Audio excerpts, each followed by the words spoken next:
Right, it's good evening here from the studios of Radio FM 88 Australia. My name's Jeffrey Shaw. I'm broadcasting here from Brisbane, of course. Our co-host is right at the top of the totem pole from the Northern Hemisphere, and across the ditch in Netherlands is our guest today, who spent some time in Australia, would you believe? And she told me that she came and lived in Byron Bay, so I've given her the Byron Bay lookout from the lighthouse. So without further ado, I'm going to hand it over to Priti.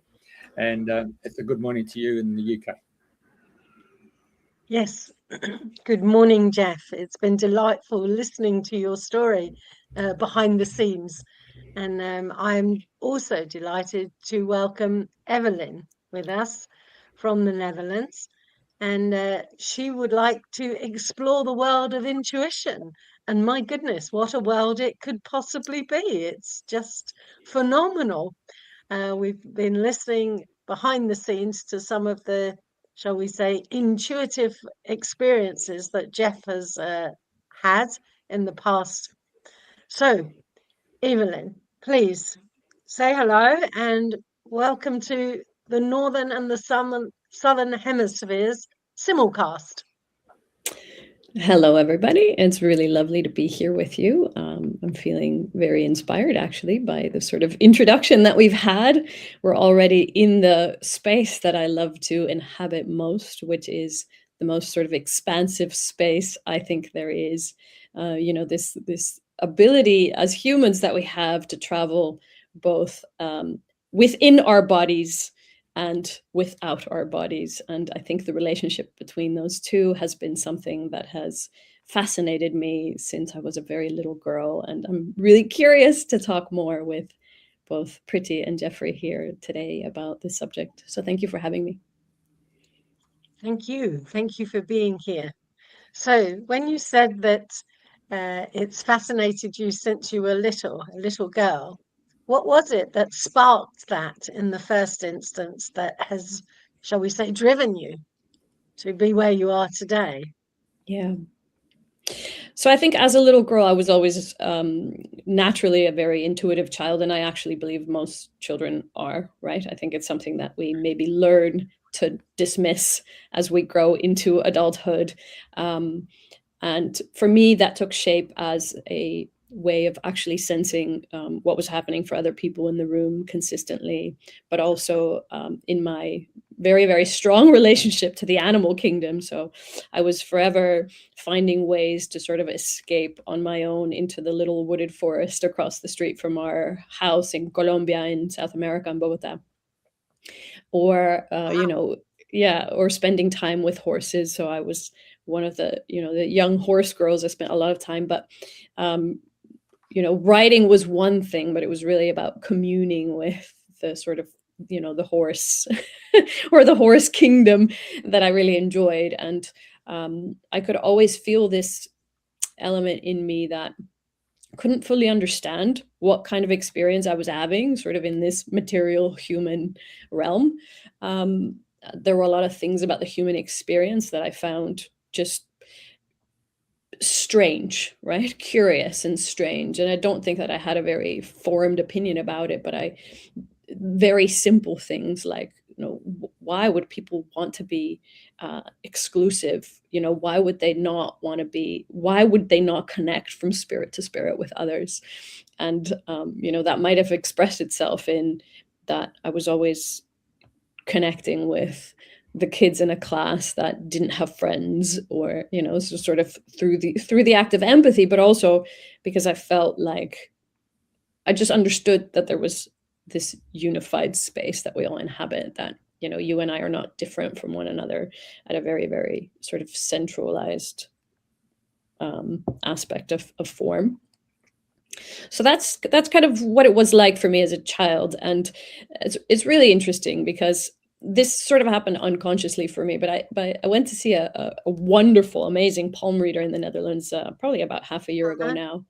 And she was reading my palms, and she said at some point, you really decided to take a completely different form in life, right? You went from your intuitive, natural sort of pathway into a very intellectual pathway, guided by intellect, guided by, rationale. And I think that is true. And I saw the split in me, and I spent years, trying to make myself fit into the world of this sort of rational thought material realm, and it drove several years of academic study, and also developed sort of the curious scientist in me. And what I love about that journey is that now, probably most recently, I would say maybe in the last 5-6 years, I'm starting to become really, really consciously aware of the bridging function that's really powerful at this time in sort of human evolution, of bringing those two worlds together. So if I look across my career and the history of my career, I've always naturally sort of wanted to bridge, the Western and the Eastern philosophies, the sort of mystical with the scientific space, because I see it all as a different form, a different language that we use as humans to understand what is this, what is this experience? What are we? What is this that we are having here as an experience? What is this life? And I can see how actually that split in those pathways has enabled me, has equipped me with the ability to sort of bring these two worlds together in a really helpful way. Wow. So, driven by questions, what is this? How is this happening? What's this? So there's a driving force that's curious. Is that fair to say? Oh, absolutely. Okay. Absolutely. So, yeah. So the split, how do you describe that? Is it a split of this intellectual, rational side and the much more innate knowing? Yeah, so I think the strongly intuitive side, the part of me that so Jeffrey was telling some of his own stories at the start before we went live, and there is this space that we can, I think, inhabit that isn't sensorial, right? It's not within the senses. It's not driven or understood by the sensorial experience of life. It's like a different space. It's a dream space. It's an intuitive space. It's a spiritual space. There are so many words to describe what that experience is. And I started to see that as like, that was the space where I was always safe. So typically I'm somebody that loves to go to bed at 8 p.m. at night. And so that I have all this time still to travel into that space. And I did that as well as a child, but I started to create this separation around, well, that's sort of the thing I don't share with the world. That's not really what I talk about.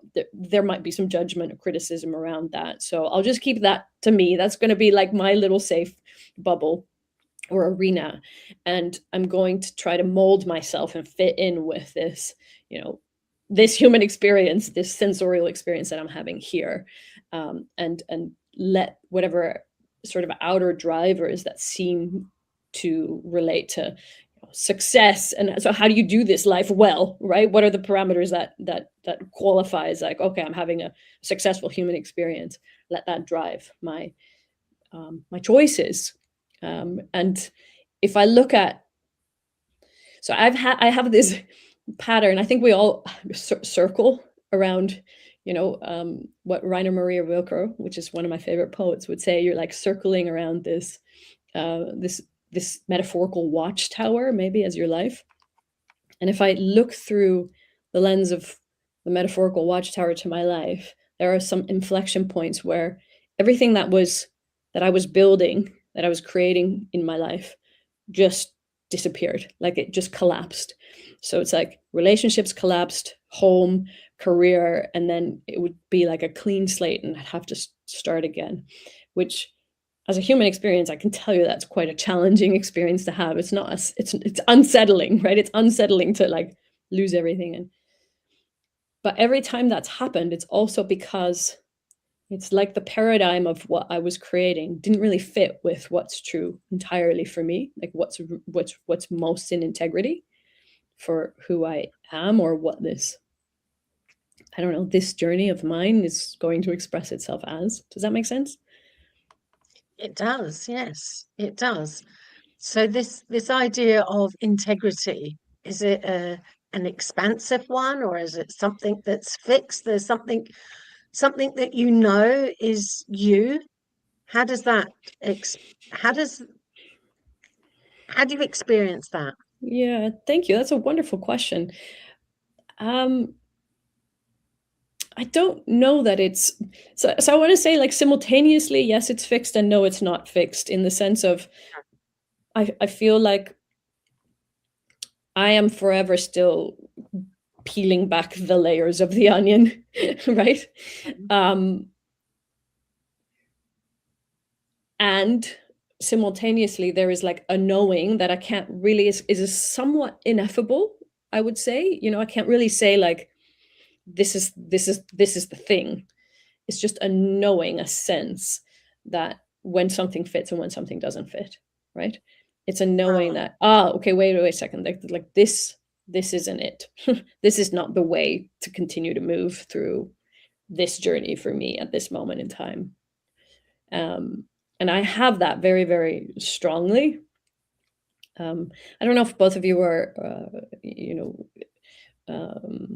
have come across human design and have any sort of interest in the concept of human design, but I think I don't know that much about it, but I have had my human design read, and I know that that's also a part of, how we all know differently in different ways what fits, and mine is like a very strong, like, immediate sense.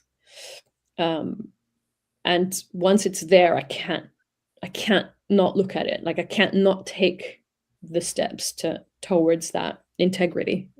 I would say that's my integrity. Yeah. Okay, cool. It kind of reminds me a little bit of if I look at my astrological chart, I have all my planets in the unconscious except one, which is Mars, in the conscious domain. And really, I do what I do, but I have no idea why I'm doing what I do. And at some point in the future, that reveals itself, generally Wow. sometime later. But there's that knowing, yep, let's do this, but I have no idea why. Yeah. It's Yeah, completely exactly. irrational. Yeah, so Yeah. it's almost like a force, isn't it? It's almost like a guiding force more than, it's just the integrity is like the guiding force. Like, but you're not sure why or how or what it is exactly. Yeah. Okay. So let's continue to explore the world of intuition. What would you say to somebody who's very materialistic, and has never even heard of the word intuition? What are you talking about? Give us an idea of what you might reply to somebody like that. Yeah, beautiful. Yeah, so what I really love is to go through the understanding of, as a way to go in, right? To go through the understanding of how the brain works. So yeah. So if you think of us just from a biological perspective as this, like, earth suit, right? This material form. Suit. Nice word. Yeah. And you think of our brain and evolutionarily, like, who we have been and where we have come from, and you look at the animal kingdom, and you can see that the oldest part of us is the fear-driven brain, right? There was this example that Elizabeth Gilbert used. I went to a workshop of hers last weekend, and she said, you put a tadpole in a petri dish and you shine a shadow over it and it recoils in fear, right? There is the fear instinct is all across the animal kingdom. It's the oldest part of us. So there's the fear-driven part of us in the brain. And we also have, as humans, we have, these the five sort of main senses through which we experience life. So stay with that for a moment. So we have this fear-driven brain, and we actually know from neuroscience, and this is all quite new neuroscience that's coming out, but this beautiful neuroscientist called Lisa Feldman Barrett writes about this in a really accessible way. She says what people don't I often ask people what you think the brain is for, right? And we think, well, the brain's for thinking, or it's for imagining, or it's for creating, or it's for, and she's like, actually, the brain is for managing the body budget. So the brain's main function is to make sure that the energy in the body is managed as efficiently as possible. And one of the main ways that the brain does so is by being a predictive machine. So we don't actually, like when we look at that sensorial experience, we don't actually experience life as it comes in because there's too much information to process. We experience what the brain predicts will be relevant for us to experience based on our past experiences, right? And the rest we dismiss. Yeah. The rest we dismiss, right? So if we're thinking about this sensorial experience, we could say like we're kind of living in the past. We're experiencing the past and re-experiencing the past, right? However, interestingly enough, there is a part of our human experience that can expand. And I mention fear because I think we need to come into a place of state of calm, state of meditation, alpha brainwave level, whatever you want to call it, however you want to access that. And there we can actually let more impulses in, right? We can experience more of what's actually going on. And we know that, what we think is going on is not what's really going on. Yeah, it's like, I mean, if you look at any piece of information of quantum physicists, if you look at some of the theories of consciousness that are happening, one of my favorite scientists that's studying consciousness, Don Hoffman, he talks about, we are actually looking at the world through a virtual reality lens, right? We're actually looking at the interface of something. Yeah, what we're experiencing is the interface, our interface of what's going on. That's not what's really going on. So if you think about it in the form of a video game, if you're playing a video game and you're racing a car down the thing, you're not actually seeing the code, the computer code that's driving the interface of the car. You see the car, right? And so it's similar with our experience. We're not actually experiencing the code of what's going on. We're experiencing us driving the car. But when we are in a state of meditation or silence, or, Jeff, you might talk about it as like all our channels are open, the chakras are all aligned, or, the Kundalini energy is flowing. There's so many ways of saying that, but then we can access a lot more of what is going on. And I would say all humans have that innate ability of accessing more. And often people experience it as creativity. So if you don't resonate with the word intuition, then you might resonate with the word creativity. Can you make up a story? Can you imagine that now you are sitting in a beautiful cafe in the middle of Paris overlooking the Eiffel Tower? As soon as I say those words, your brain's already doing something, but your body is still here in this place. Like you are not actually... But you can travel to the Eiffel Tower. So the fact that you can do that means that you have an expansion that is possible for you. And that creativity is intuition, is mysticism. If you ask me, it's the entering of the wider space where we start to see that, there's way more happening in the field of consciousness, and we can become aware of that, right? And that's when also like the parameter of time-space collapses, because we know that time is a human construct.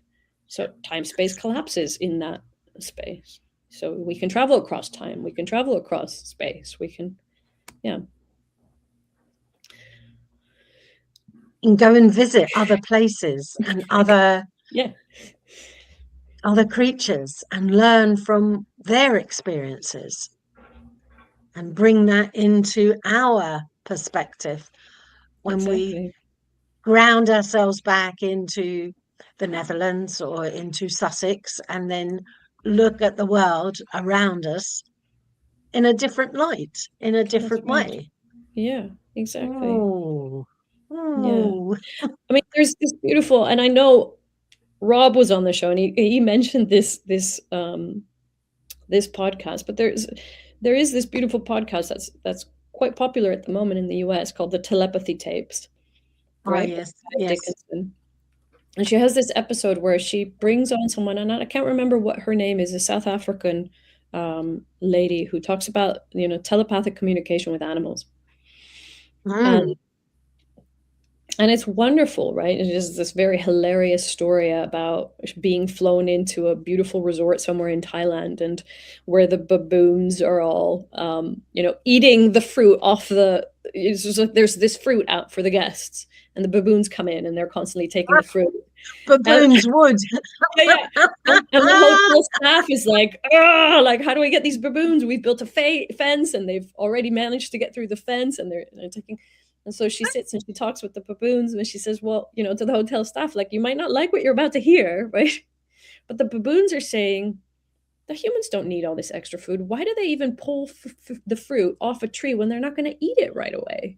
It's just going to go off. We're actually helping them.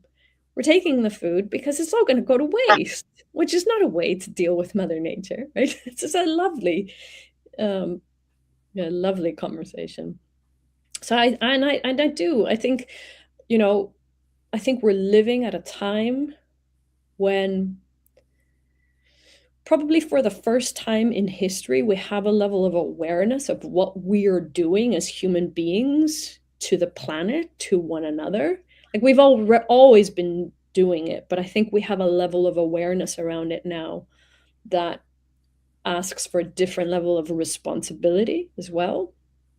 And my sense is that we need to explore that space of intuition, of wider consciousness, if we're going to make different decisions, if we're going to take different action, if we're going to sit and rest in complexity, the complexity necessary to sort of see the bigger picture, So a little bit more about information gathering, albeit through intuition and not knowing why you're seeing what you're seeing, and taking that and bring it into a new perspective. So that, and make better quality decisions. That's right. So, for the listeners, maybe I'll bring that home in a very personal way, if that's helpful, yes, right? Please. So how do people actually do that for themselves in their own lives? So, and Jeff, you might know him, but the way that I was initially sort of introduced in this technology that I'm going to talk about now is through William Whitecloud's work, who he spent many, many years in Australia. And I think actually that's where he built up most of his career. And he currently lives in LA, and he's originally South African. But, he would talk about this idea of natural success. Natural success being our ability to create the lives that we most desire, like, and not desire from a material realm, like, okay, I'd like to have some fancy car and some, beautiful wife and some like $1 million bank account or whatever. No, actually, like, deeply intuitively desire for the full expression of who we are. And the technology that he introduces is quite simple, but I think in this context, it has helped me understand, how do I use this larger awareness to guide my decision making in my life, right? And so what he teaches and what you learn to work with is this idea of setting up a tension between where you are right now, your current reality, which often does bring up the worries, the fears, the old sort of brain, activation. I feel like I'm in lack. I feel like I'm not good enough. I feel like the conditions aren't right for me to create the life I desire. It's the human experience. He would call it, I think, it's our current reality. He would just maybe say, like, well, that's our egoic dysfunction, right? But it's our ego. Our ego is an inherent part of this earth suit, right? It is like it's our orientation system. It says, like, oh, this is the interface that I'm in. That's the layer, right? So it's always there. We just need to see it, become aware that that's what's going on in our egoic space.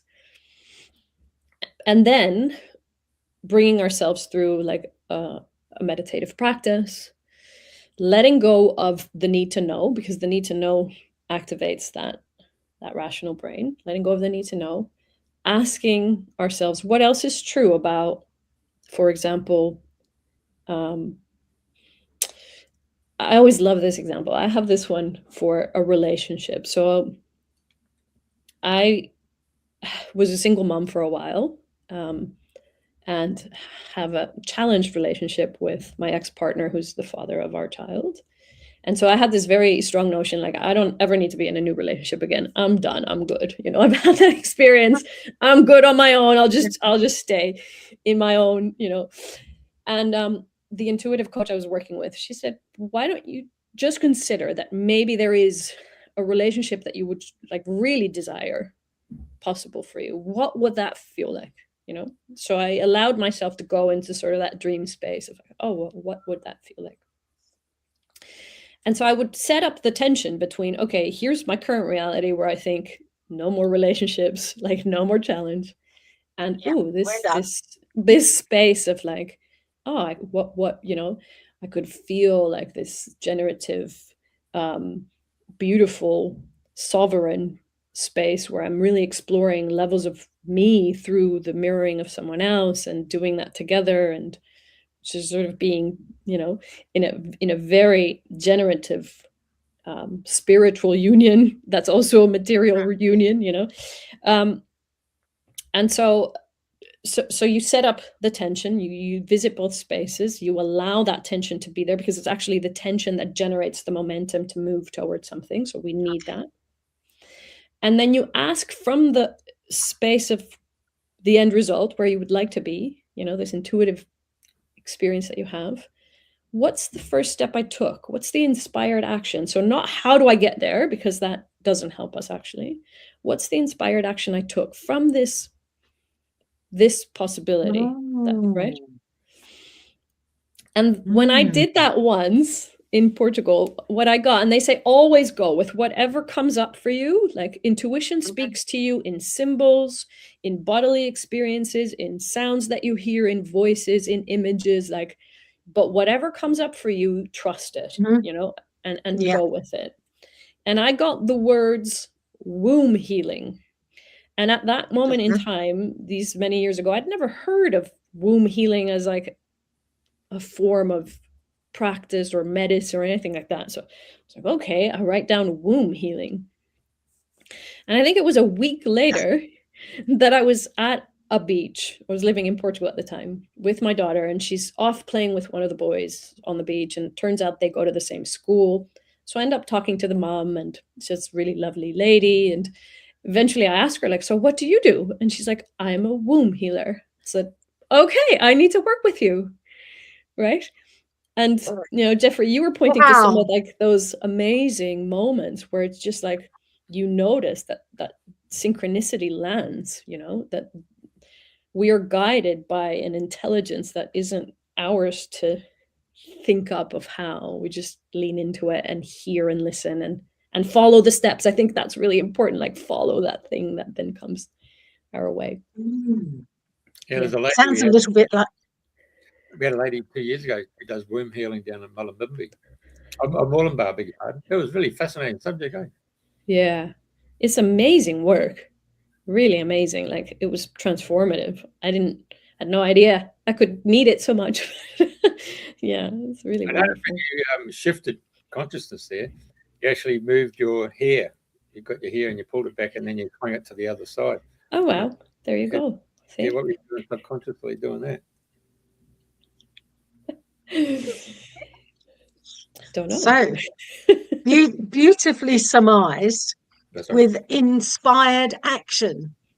I think that's just it's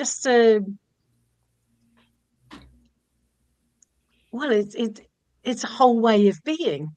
If you're just doing things from inspired action without rational thought, and off you go. I don't know what I'm doing. And one of the audience typed in or sent in to Jeff about how much trust there is in operating in that way through life or navigating it. Yeah, absolutely. That's a lot of trust going on, isn't it? Is what Melanie wrote. Yeah. Oh, and I think that's right, you know, and it feels like a countercultural thing to do still.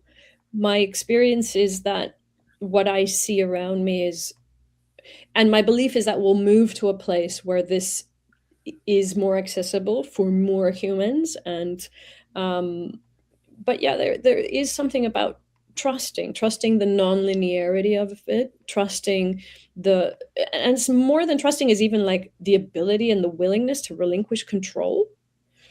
You know, that fear-based predictive brain wants to control, it wants to know, because if it knows, it feels safe, and it can keep us safe, and it can keep the body budget effective and efficient, right?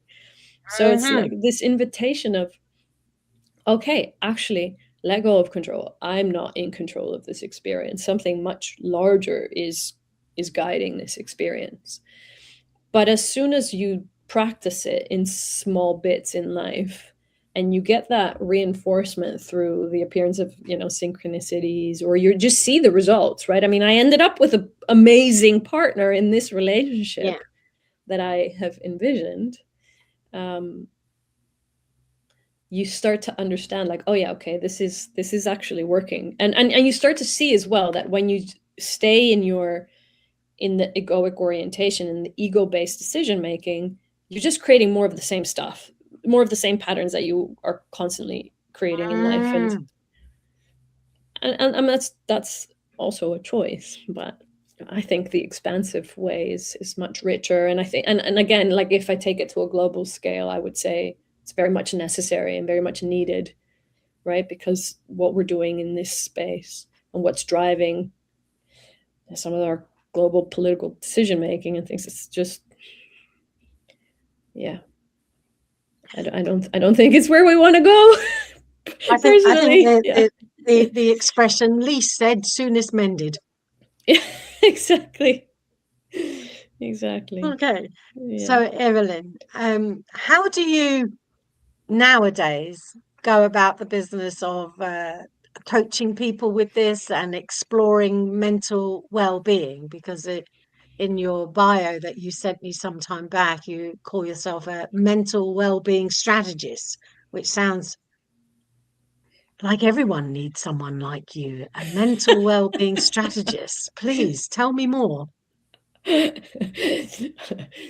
Oh, that's great. Thank you, Priti. So I think I introduce it in a myriad of ways. I think fundamentally it sits as the premise of what I believe to be true when I work with anyone or on any given project. Namely, I don't think any of us need to be fixed. You know, I think all of us have this very unique, very beautiful soul's journey that we're on.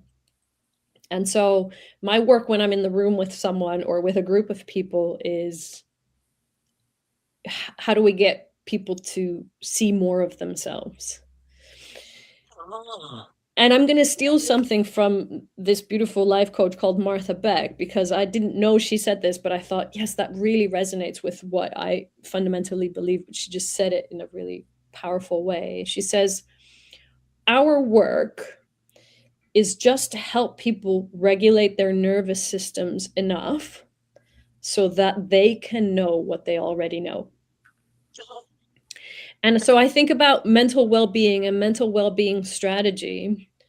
It's like, that actually makes a lot of sense. If I look over the course of my career, like you both know this experience, when somebody who's really calm and really comfortable with who they are, and they're really aligned with what they're here to bring in the world, and they come into the room, and we were talking about Eckhart Tolle earlier, right? They come into the room and they sort of, there's just this presence.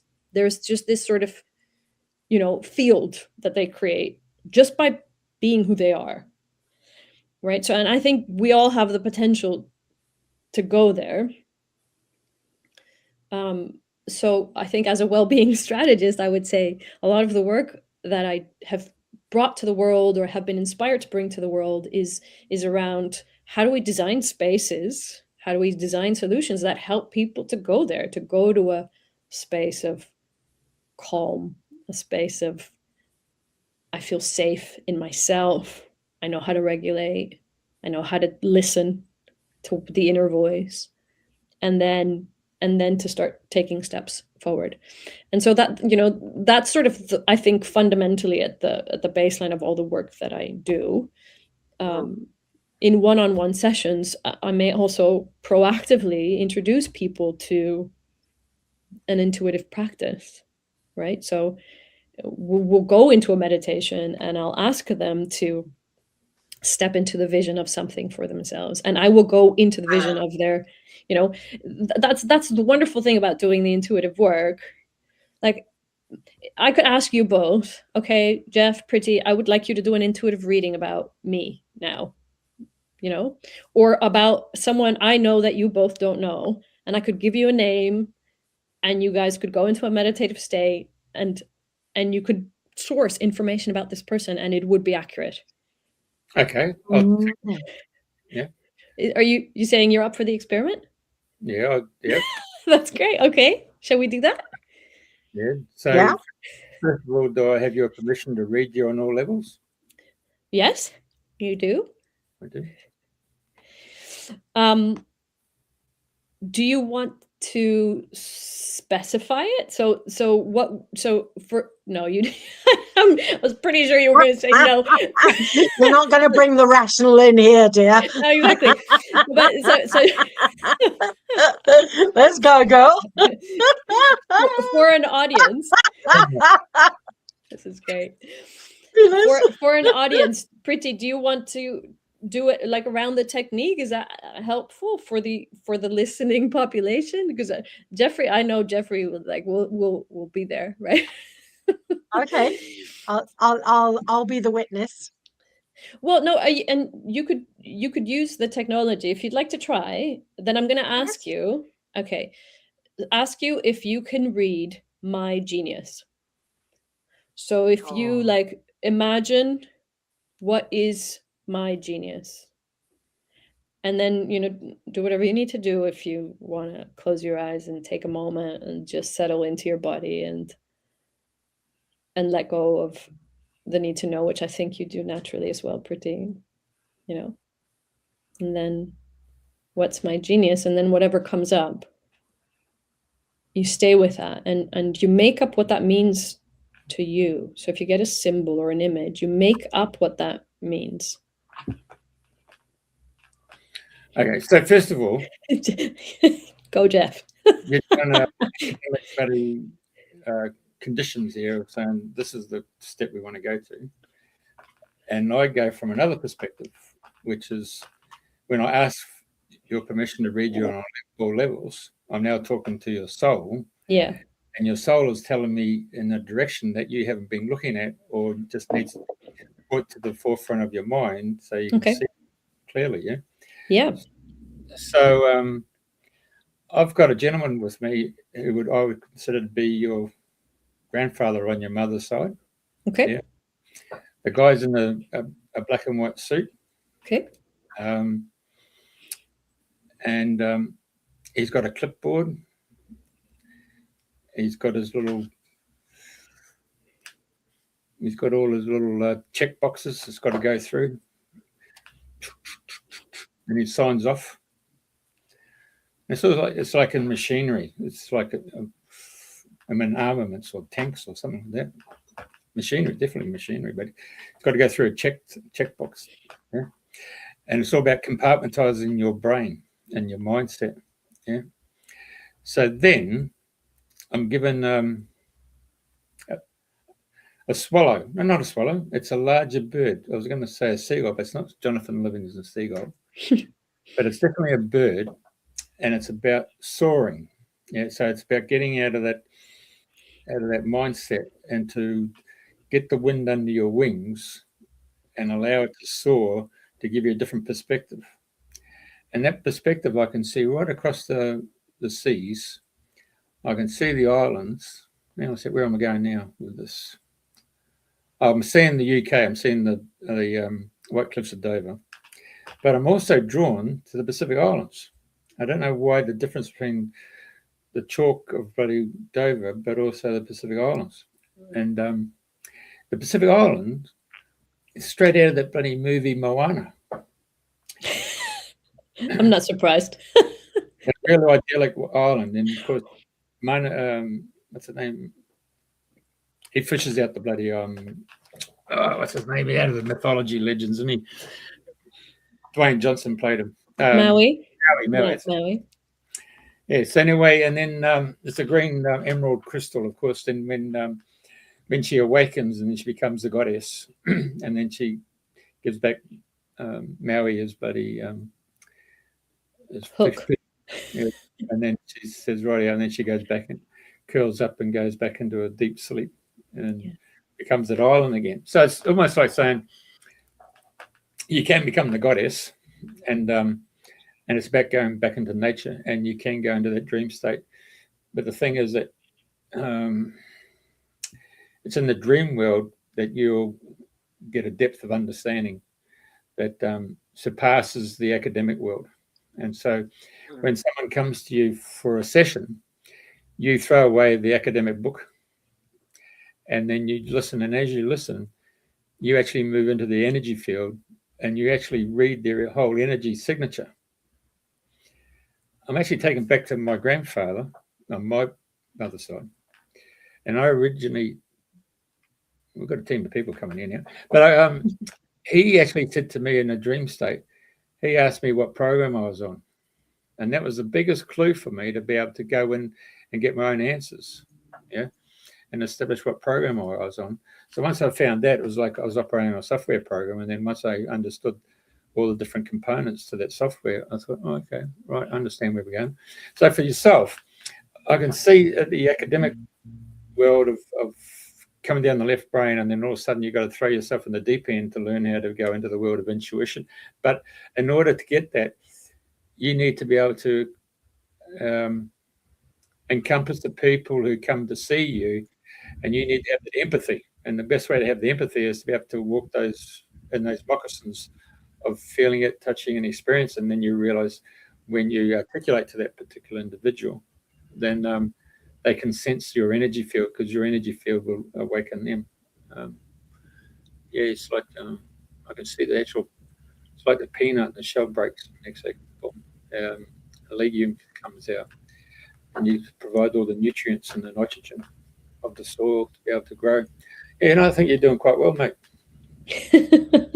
Thank you, Jeff. Thank you.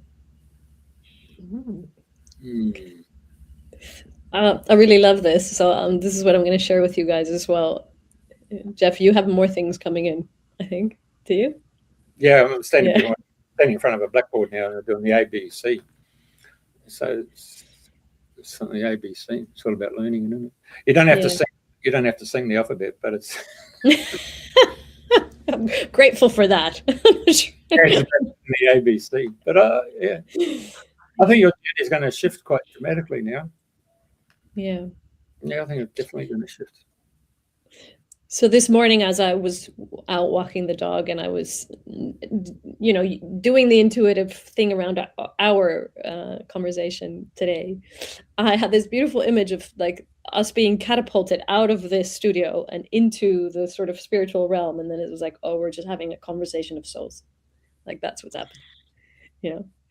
So I love that there's a resonance as well with what you just shared. Thank you. Fabulous. Yeah. Okay. And for me, instantly, I didn't even have to close my eyes. I had the image of the rainbows from just this bridge of colors that are all integrated but separate at the same time. That was immediately That's beautiful. if you like, the inspired image that I received when you asked me the question, what is your genius? Wow. Thank you. And that's how I saw it. Beautiful. Yeah. So if you were to interpret that symbol, right? What's the story you would tell around that?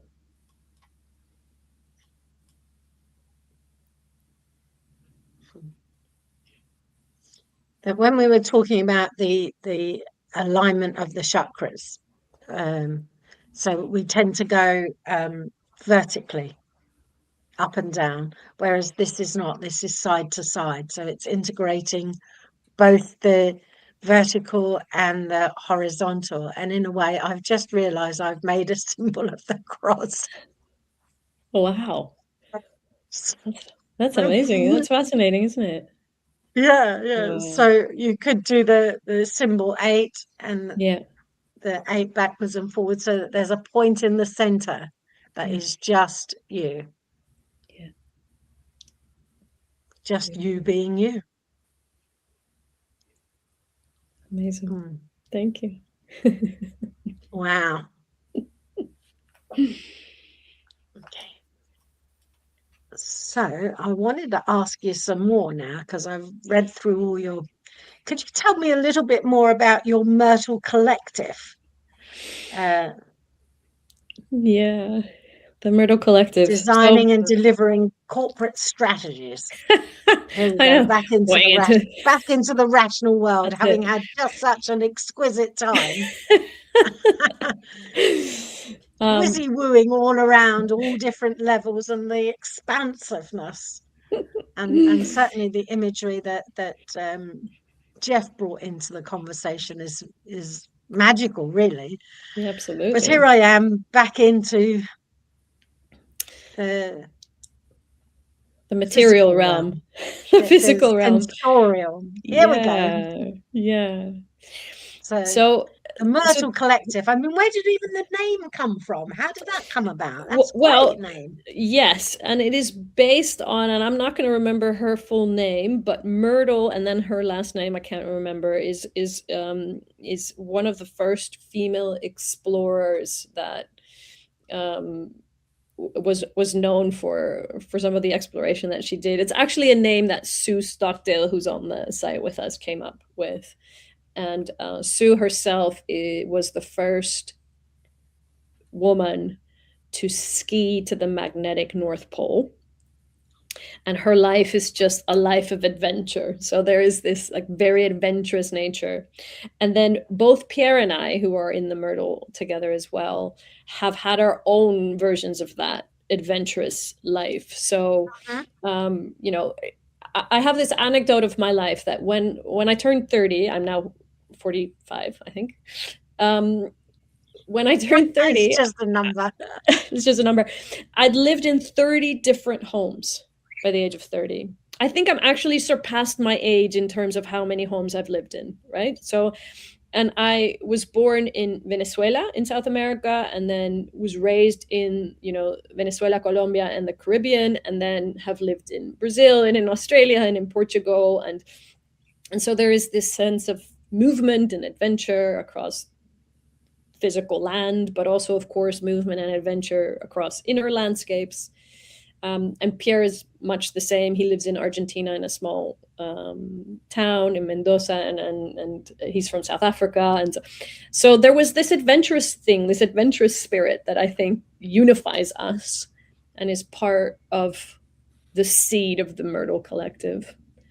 And then we also have kind of unique lenses of how to work with people. So we all do something in the space of facilitation or coaching. And we kind of wanted to create this trifecta where we could almost really literally create that rainbow, Priti, of like, here are the different elements that a company, which I see companies also as like organisms of themselves, right? A company may want or need guidance towards their own intuitive vision, their own desired end result, whatever you want to call that. And they may not resonate with the language of, you know, let's go into the realm of consciousness and let's source it from there. I think there are some really brave, wonderful entrepreneurs doing that, because I think that's amazing. Like, I wish we would all go there, you know, naturally. But I think the truth is that if you sit with a whole room of people, that there might be some resistance to that.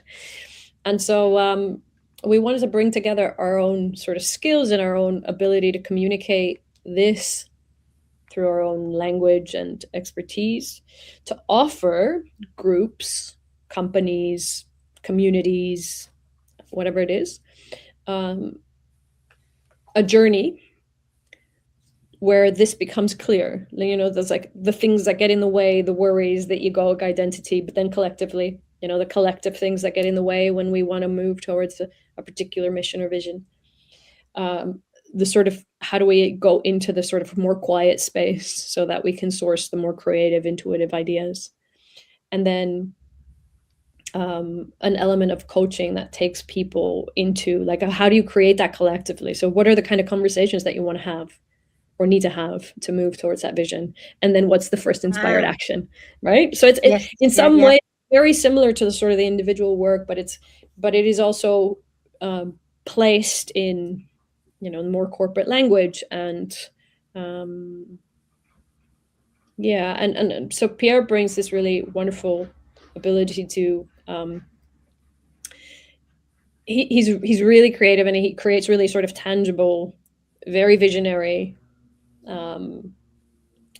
sort of culturally challenging projects to life. So one of the things he's done, he's made a documentary about a river in Argentina and talked about like, how does this river actually keep all of the areas around it alive? So how does it feed the human populations around it? And of course, there's the mining going on in the river, and the river's being polluted. And so what's the influence of that on the entire ecosystem and also the human ecosystem around this river? And then he was able to project it on a dam in his hometown in proportions that's like the largest projection of a video, I think, known to date.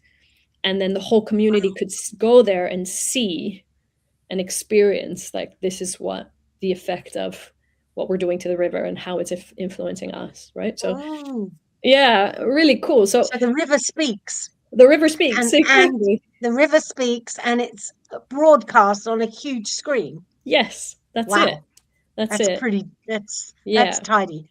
Yeah. So he has a really nice way of like bringing ideas to an actual artifact. Like, okay, so how do you make this tangible, right? So how do we help people make something that is an idea, that is a vision, tangible?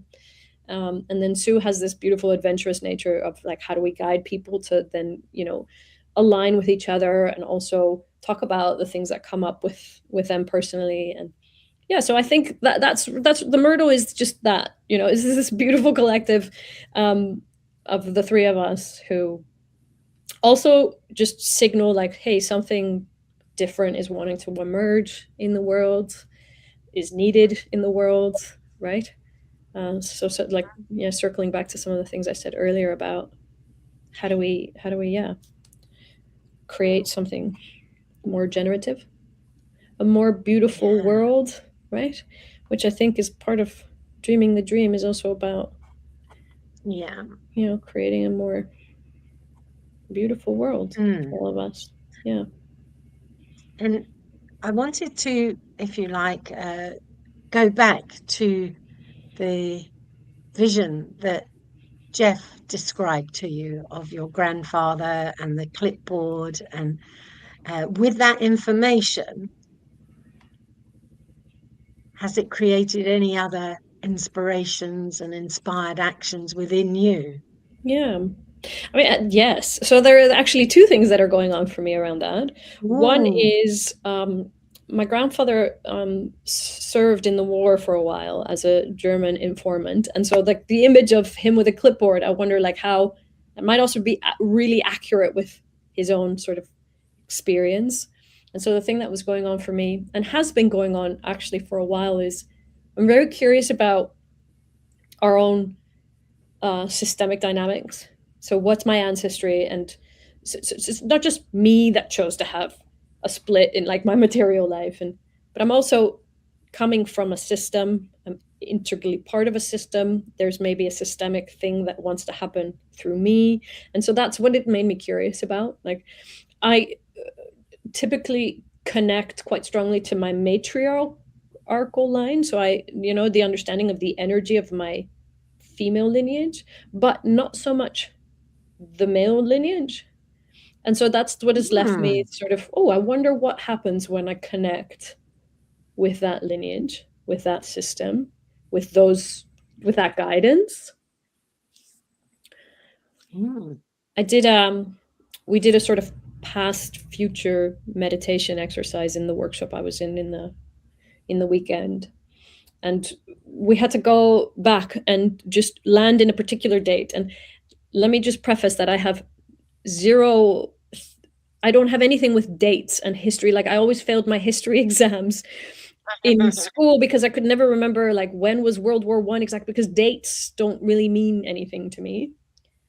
But I was very specifically landed in 1814 in France with an ancestor, and it was a male ancestor. And there was just all this like hardship and war, and this male ancestor had lost his family. And the message, though, was about empathy. And so that resonated with what Jeff said. It's like, of understanding really the energetic field that he was in, and to remember, to really remember fully, like, where somebody is energetically, and to approach them from there. And I think especially there's an invitation for me, how do I do that with the men in my life? So that's sort of what's staying with me at the moment. I don't know. Yeah. Okay. Yeah.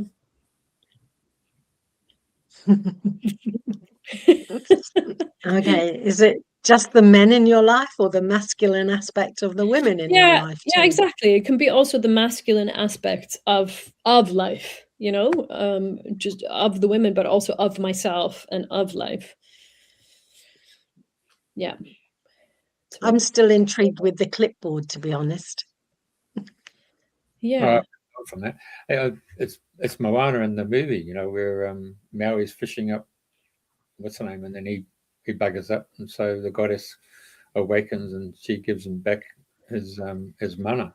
Yes, so the fact that it's like Kata, I think is her name, and Tafidi are the same being, right? Is it that scene? Like, so the water splits and Moana's bringing the heart back to Kata, which is like the goddess of like she's like trying to essentially kill Maui and like spew fireballs at him and whatever. But as soon as it's a dark side, but it's the dark side. Yeah. It's the white one who is the higher. Exactly. When you start seeing the partnerships with the tarot, and you see the emperor and the empress, and then as you go up the scale, up the same. So Maui might have been able to fish up New Zealand or the islands, but she's the one who's the guiding principle who gave him the energy. So right, exactly. Coming back to the female essence of the goddess. Yes. Yes. Beautiful. I don't know about the Dover and the chalk, the White Cliffs of Dover. I never got to England. I'm looking at it, but I never got there. I'm looking at it, but I can see it across the water, but I haven't got there yet. So, I think that relates from France. No, I didn't see France. Might have been from the what's that place in Netherlands called? Hoek. Hoek van Holland? No, that's it. You got a ferry that goes from. Is it called? It goes from Hoek van Holland, I think it's called. Hoek of Holland. Yeah. It goes across to. Does it go to Harwich or go to Folkestone or? I don't know, actually. I mean, I have taken the ferry over to Dover, but I've taken it from Calais, so the north of France. So I'm not sure where the one in the Netherlands goes. Yeah. I know that there is one that goes to Newcastle. North Shields. Yeah. Yeah. Yes. Yeah. Okay. Yeah.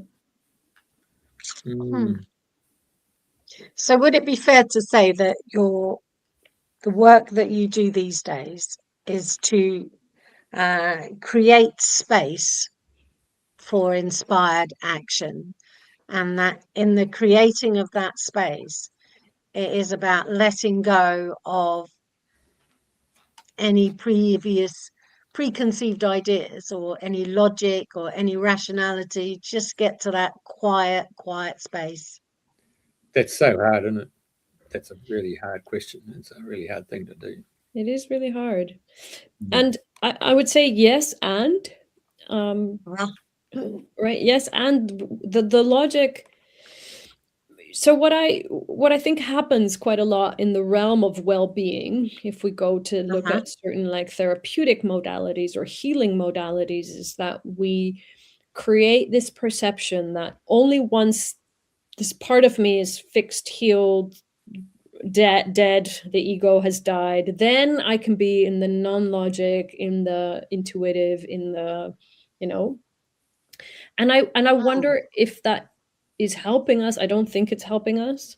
And I don't think those things are exclusive, mutually exclusive. So, which is what I really love about William's work, is that he says, no, that's okay. We need this egoic identity. And that doesn't mean that there's not a space for healing. And, you know, there is also a space for healing. Like, that's not dismissing the healing modalities.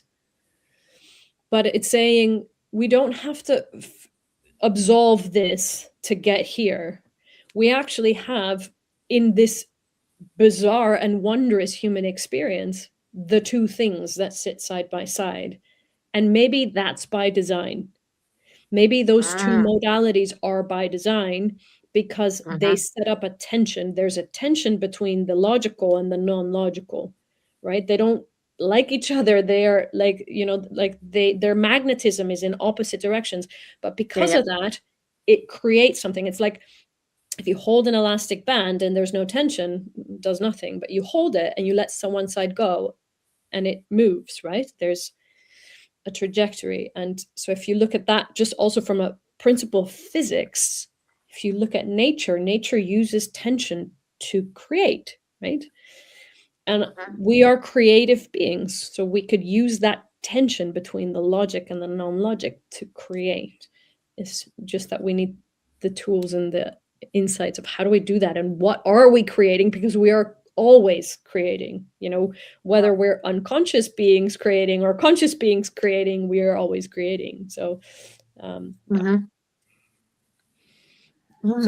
you came to manifest your current fella, you did that through the power of imagination rather than set up a whiteboard. Yeah, exactly.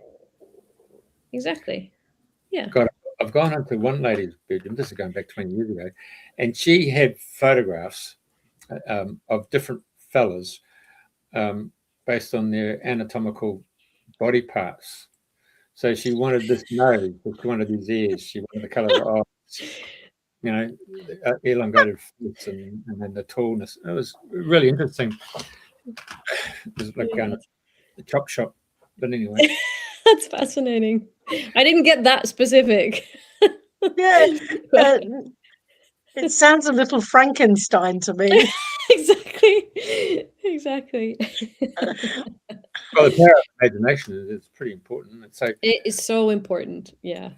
Actually, I call it Imagineering. Yeah. I like that. Imagineering. Yeah, beautiful word. Yeah, you imagine it and then you engineer it into manifestation. Exactly. Yeah, Imagineering. That's beautiful. Yeah. The art of Imagineering. I like it. Make a note. I am. Amazing. You can use that at the weekend. Exactly. So what are you currently working on these days? Primarily, so I've been, you know, working with, so back to that sort of the watchtower that my life is circling around. I had another experience like that just a year ago where like everything collapsed. I lost my home. I lost the current circumstances around like my parenting. I lost my income source. So, you know, it's like back to ground zero.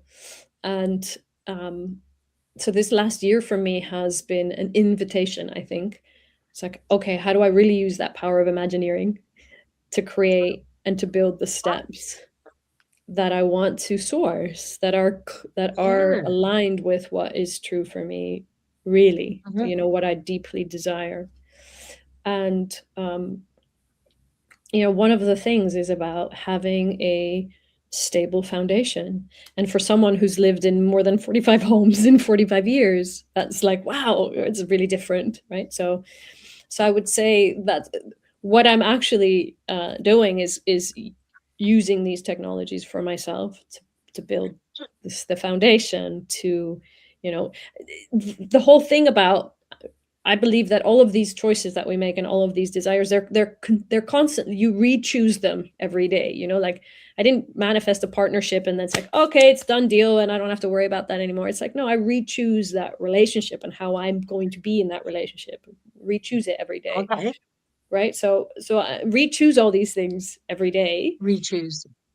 Yeah. And then one of the things is professionally has been about, you know, how do I bring this more to the world? So how can I do this more in, you know, my coaching sessions and in clinical settings? And I'm currently working with a beautiful company called Open Up.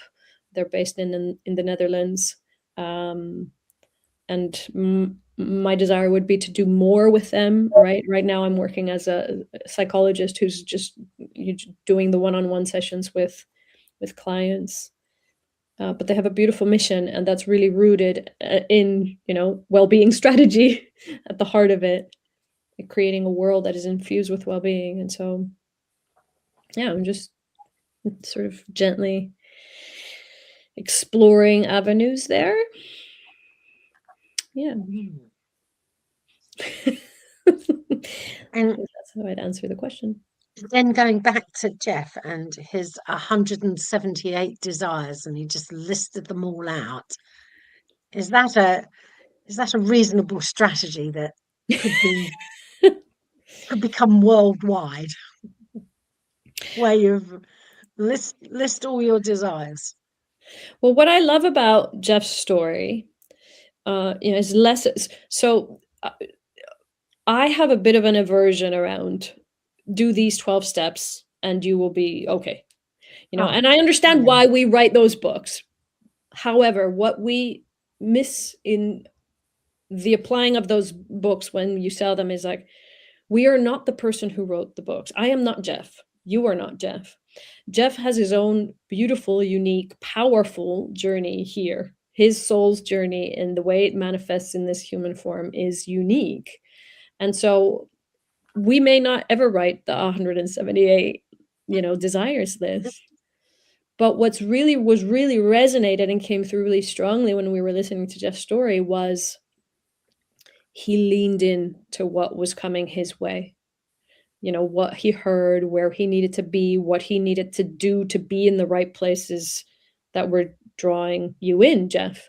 And I think that is amazing, right? And I think that's also the invitation I would extend to people is learn to listen to your own inner voice. And sometimes it might sound radical to other people, you know, like other people might be like, that's just bullshit, or like that doesn't make any sense, or I don't like what you said, it scares me. You know, just but the power and the courage is in leaning in. You know, if you the voice said write 178 desires, the voice said, you know, be in this communion with these people, and I think that's it for me. Yeah. And there is no manual, you know, there's no manual there's no you know what I mean? There's no manual that would fit all of us in that way. And I think that scares us. I think we would prefer if there was like, if I just do the 12 steps by Gabby Bernstein or what Eckhart Tolle is doing, then I'll be okay. You know, it's like, I think part of being human is daring to lean on the uniqueness of your own journey and trusting that you can listen to a voice that is, you know, to your point, Jeff, like the loud, boisterous voice that appeared to you is like, we all have something like that. Yeah. Hey, we've had enough authors on the show over the last 7 years. The majority of them. Sorry if I offended anybody. No. Okay. There's only one individual who stands out from the crowd. And she expressed to us, most authors will try and reach out to their muse in order to write the story. But most of them are all beginning, a middle, and an end. And this particular lady, Tracy Harding, she's called Seats of the Pants author. She has no idea what's going on. She's written 13 books, of which 4 of them are in trilogies, and each trilogy then rolls onto the next trilogy, to the point that her readers have said, "Oh, can you go back to the prequel and how it all started?" Now, in her journey of writing all these books, we get to the point that she sometimes had to go and see clairvoyant mediums, and they would then bring the knowledge through to her and say, "Listen, you just got to go and get the research for this and that will come to your 2nd chapter or your 5th chapter." And then by the time you get to the 13th, the 12th book, it all comes back. It's just an amazing ride, 640 pages in paperback. And then you realize and you're reading it, and you get these aha moments, and you think, "I know that. I know that." Oh, and then you get to the point of when it all comes together, and you think, "Oh my God, there is a conclusion to the story of humanity." It's a fantastic read that she's put together based on Seats of the Pants. Yeah, Tracy Harding, her name is. Yeah. Wow. Amazing. Seats of the Pants. Tracy Harding. Seats of the Pants. Oh, no. That's a type of author who doesn't create a beginning, a middle, end story. She just starts writing, and the story starts to unfold. It comes out of she gets guided into the words and my stuff, and then she takes you on a journey. You start to meet the elementals, the wood spirits, and you get the earth spirits, and you get the air, the fire, and and it brings it all together. So when she puts this first book together, and she gets told how the manuscript's going to be handed out from one person at the hairdressing salon who's going to love it. She's going to give it to her mother, and mother's going to then another lady who's an author and said, "Look, I'm going to give that to my literary agent." And then there's a function going to come up, and you're going to get an invite, and you're going to meet this guy who's a literary agent who's then going to take you on board. So there's all these little steps. And then you get told about the etheric world, where she's got 6 different guides on the other side who bring all the manifestation. They go off when she goes to sleep at night, and they start linking up and networking, and then they start making everything happen. Amazing story. Amazing. Wow. And there's time travel involved in it. You start to meet Merlin, you meet Atlantis, you go into the future, you meet the Nephilim, you're going to meet Anu, the guardian of the Nephilim, who tells our heroine and the hero that their job is to bring the Nephilim back home. They've got to the point of no return. They've gone to the mental world. They haven't got an emotional body. It's time for them to move into the next cycle, and humanity is going to take over and bring the emotional essence back to this star system. And it's this, I'm giving too much away.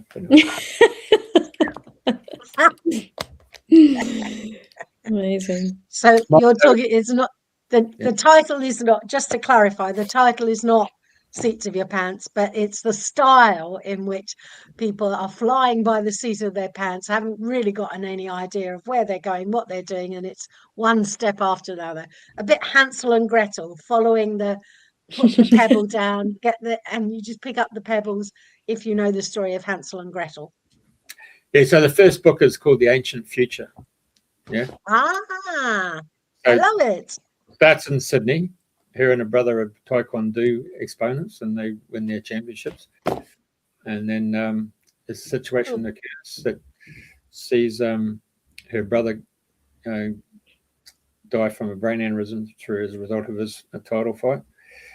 Her father then, who's a British historian at the New South Wales University, says, "Go and see your auntie over there in Wiltshire," and of course, Oxfordshire, I beg your pardon. And then she goes to Oxfordshire, and the car breaks down, and it's right outside the King's Stones. And anyway, so there's nothing she can do about the car till the morning. So she sees the King's Stones. She gets a blanket, she gets a rucksack, and gets a saxophone, and then she goes out and sits in the middle of the King's Stones. And then, oh my God, it's bloody the summer solstice. And then at 12 o'clock, there's a big etheric blue light that manifests around the stones, and then the big blue light, and now she's back to the 5th century. Really amazing. And then the story starts. Wow. And then we start learning about how she meets Merlin, and then they then try and time travel back to this world, and then they go back 25,000 years to Atlantis, and they come back to this world and into the future where the problems with the climate conditions, and they then start repairing the planet. And then Wow. I'm giving you heaps of bloody knowledge. Yeah, exactly. Fantastic. That's great. You're going to meet all the masters. You're going to meet them all. Yeah. Amazing. Yeah. Anyway, we're not here to talk about me. It's okay. No. Sorry. But we're talking about the ancient future, which is Mm. integration. Get the first book, and then you'll see the other books that are in that series for that first trilogy. Then you go into the second trilogy, third trilogy. Yeah. Amazing. And you're going to get all those aha moments because you know that you've lived it. Wow. Aha. So, Ah. yeah. Yeah. So It's we're like- back into that. Yeah. Oils ain't oils. Thanks. Yeah. So we're back into that space of that quiet knowing again. Mm, Aha! exactly. Aha, knowing. To then create some more inspired actions. And I'm wondering what the voice has to say. Whether or not we have different voices that we listen to, that intuition, the voice that comes from deep within. And then there's the external voices that move us towards that space. Would you have anything to say about that, Evelyn? So what do you mean with the external voices that move us towards that space? So what do you Well, understand that as?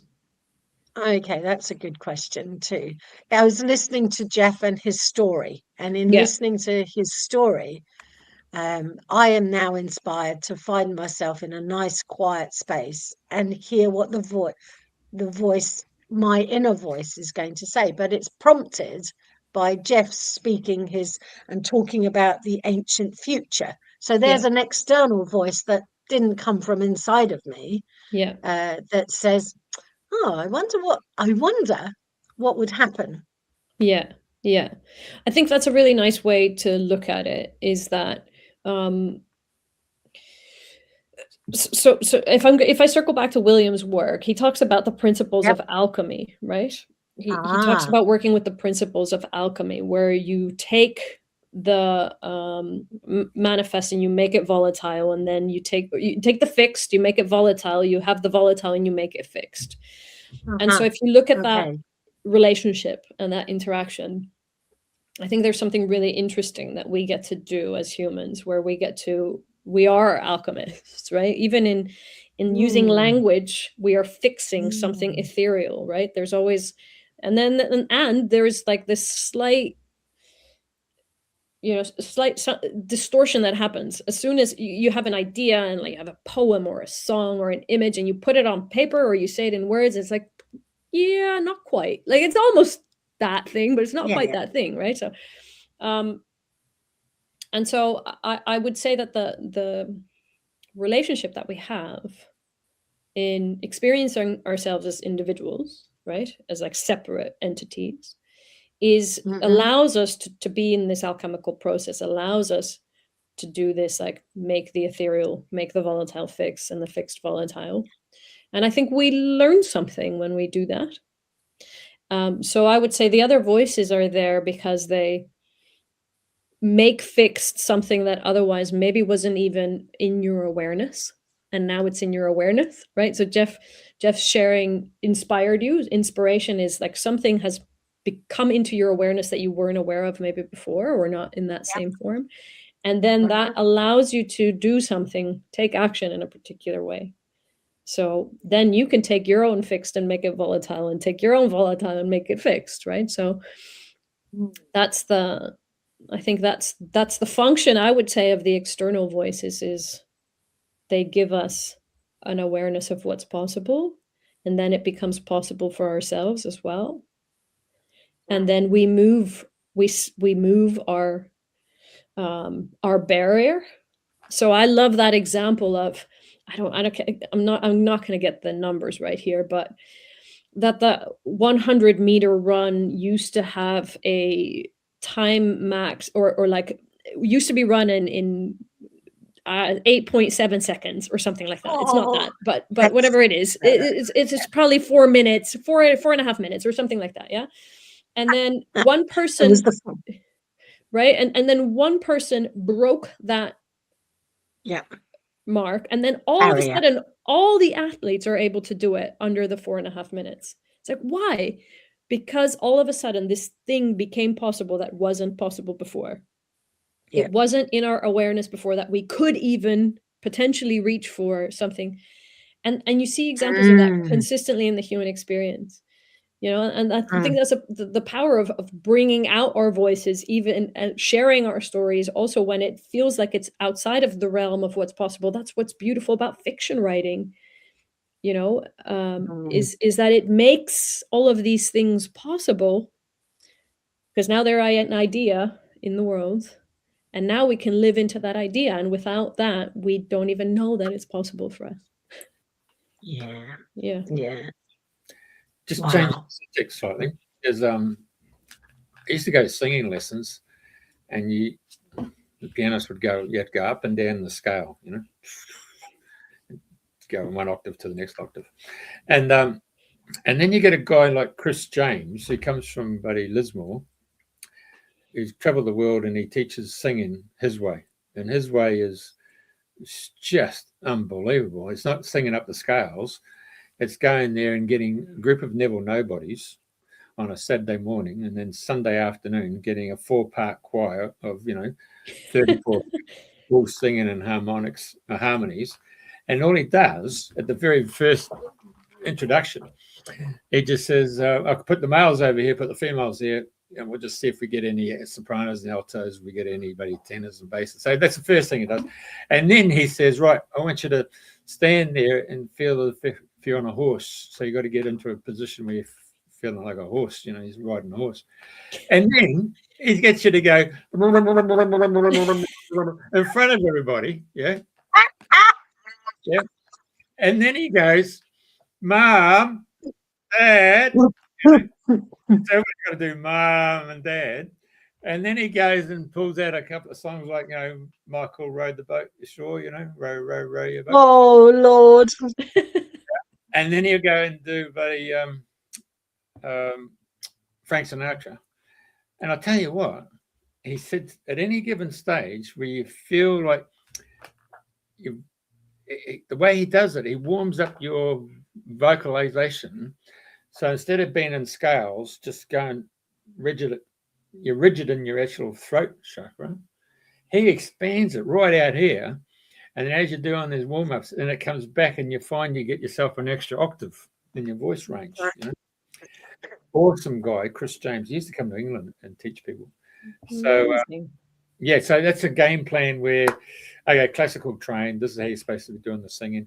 And then you pop singers who haven't got any training at all, and they get right into their vocal cords, and they actually end up, you know, having problems with their vocalization because they really haven't learned how to warm their voice up or do this stuff.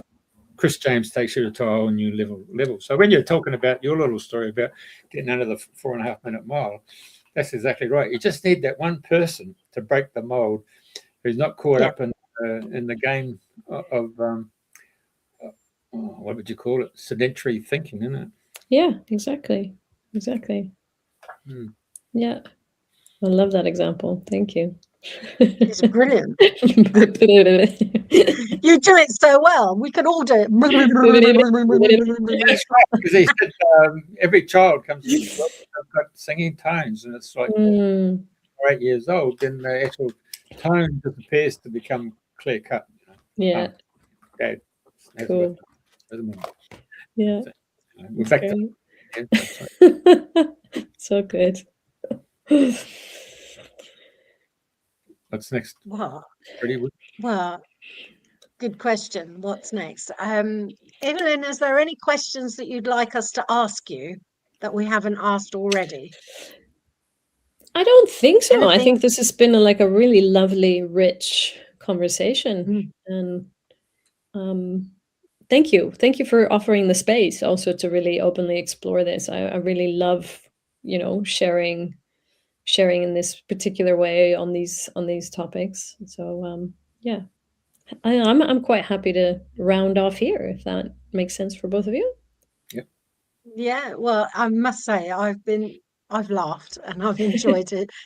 I think it's been flipping brilliant. Thank you very, very much, and for your openness, and intuitively, between us all, we've navigated the last hour and a half or so in the most delightful way. Thank you very, very much, both of you, really, because it's a major contribution from all of us. Thank you. Thank you. All right. Click off and we'll